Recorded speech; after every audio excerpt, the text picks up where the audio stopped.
Skip பண்ணிடாதீங்க. உங்ககிட்ட தான் பேசிட்டு இருக்கிறேன்.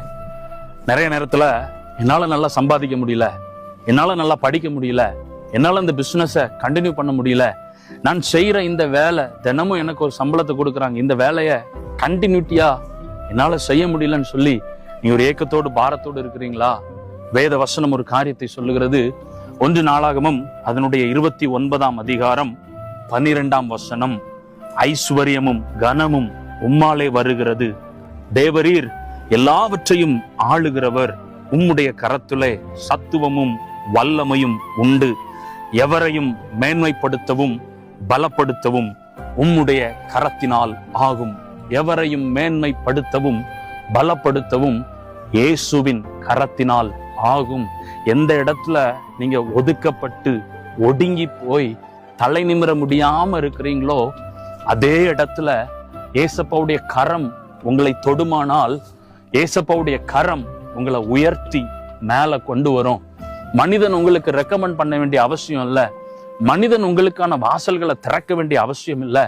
வானத்தையும் பூமியை உண்டாக்கின ஏசப்பாவுக்கு உங்க வாழ்க்கைய நீங்க ஒப்பு கொடுக்கும் பொழுது உங்களுக்கு முன்னாடி அடைக்கப்பட்டு இருக்கிற எல்லா வாசல்களையும் அவர் ஒருவராய் திறப்பார். மனுஷன் உங்களுக்கு விரோதமாய் ஒரு கதவை அடைத்து வைத்திருந்தால் என் ஆண்டவர் உங்களுக்காக 1000 கதவுகளை திறக்க அவர் வல்லமை உள்ளவராய் இருக்கிறார்.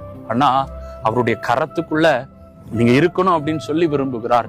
உங்களை பிளஸ் பண்றதுக்கு, உங்களை உயர்த்துறதுக்கு, உங்களை மேன்மைப்படுத்துறதுக்கு ஏசப்பாக்கு ரொம்ப சுலபம். ஏசப்பாக்கு ரொம்ப சுலபம்.